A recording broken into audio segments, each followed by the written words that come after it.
미국은 왜 전쟁을 멈추지 못하는가? 책 제목부터가 굉장히 도발적이죠. 평화를 이야기하면서도 왜 미국은 끊임없이 전쟁에 그야말로 천문학적인 돈을 쏟아붓고 있는 걸까요? 이번 시간에는 바로 이 질문에 대한 책의 분석을 한번 쭉 따라가 보려고 합니다. 자, 화면에 보이는 이 숫자, 이게 대체 뭘 의미할까요? 바로 미국의 연간 국방 예산이 다다르고 있는 어마어마한 액수, 1조 달러입니다.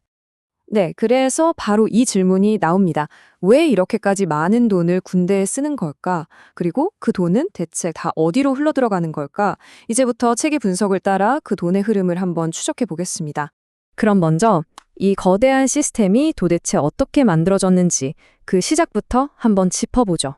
이 책에서 가장 중요한 개념이 바로 전쟁기계라는 겁니다. 예전에 아이젠하워 대통령이 군산복합차를 조심해야 한다고 경고했었잖아요. 바로 그 군산복합체가 훨씬 더 거대하고 강력하게 진화한 형태라고 보시면 돼요. 그러니까 이젠 단순히 군대랑 방산업체만의 얘기가 아니라 사회 전체에 영향을 미치는 거대한 시스템이 되어버렸다는 거죠. 그 진화 과정을 보면요. 1961년 아이젠하워의 경고에서 시작해서 냉전이 끝나고 국방 예산이 줄어들까봐 1993년에 국방부가 주도해서 방산업체들을 통폐합시킵니다. 이걸 최후의 만찬이라고 부르더라고요.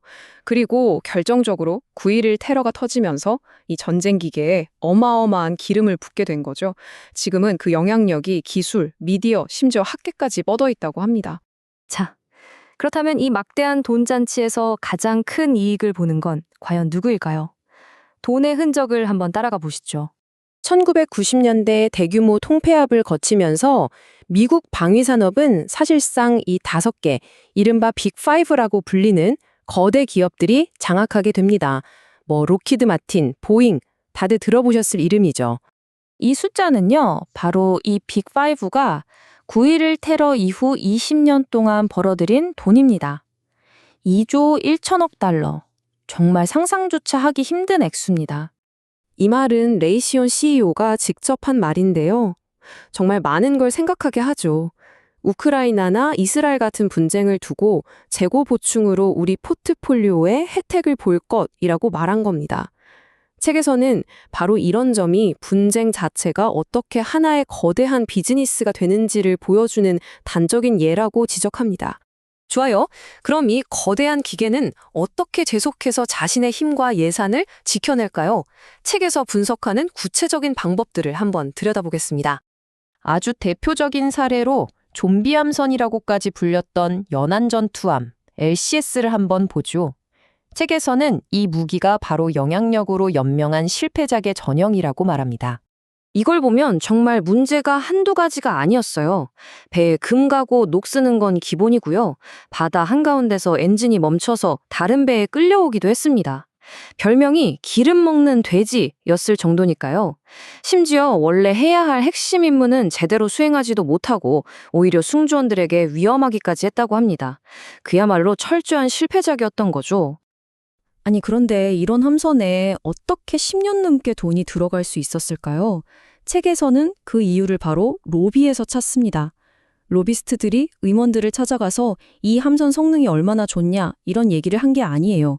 대신에 이거 없애면 당신 지역구 일자리 날아갑니다 라고 압박을 한 거죠. 그러니까 국가 안보 문제가 아니라 일자리 문제로 판을 바꿔버린 겁니다. 이런 로비가 아주 효과적으로 작동하는 배경에는 바로 이 회전문 시스템이 있습니다. 공직에 있을 때 감독하고 계약을 주던 기업으로 퇴임 후에 자리를 옮기는 거죠. 이게 또 완벽하게 합법적이라는 게 핵심입니다. 이 사례를 보면 바로 이해가 되실 겁니다. 주요 무기 계약을 최종 승인하는 자리에 있던 합참의장요, 퇴임하고 나서는 바로 그 무기를 만드는 록히드 마틴의 이사가 됩니다. 파트타임으로 일하면서 받는 연봉이 32만 5천 달러나 됐다고 하네요. 이번에는 싱크탱크, 그러니까 전문가 집단이 어떻게 활용되는지 한번 볼까요? 우크라이나에 보내진 M1 에이브럼스 탱크 사례인데요. 당시에 많은 전문가들이 이 탱크가 전쟁의 판도를 바꿀 게임 체인저가 될 거라고 엄청나게 띄웠습니다. 그런데 말이죠.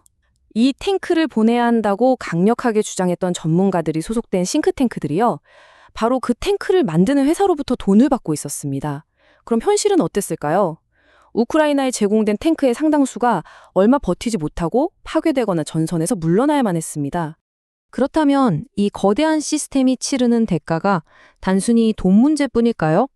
책에서는 전장 너머에 훨씬 더 심각한 대가를 지적합니다. 이 그래프 하나가 많은 걸 설명해 주죠. 미국이 자유롭게 쓸 수 있는 연방 재량 예산의 절반 이상이 국방비로 들어갑니다.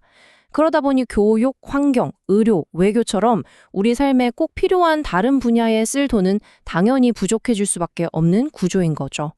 한 공군 참전용사의 말입니다. 의료와 교육에 쓰여야 할 돈이 방산업체로 흘러간다. 이 영구적인 전쟁 경제가 미국의 우선순위를 어떻게 바꿔놓았는지 아주 뼈아프게 지적하는 목소리입니다. 그리고 이 어머니의 질문은 정말 가심을 먹먹하게 만듭니다.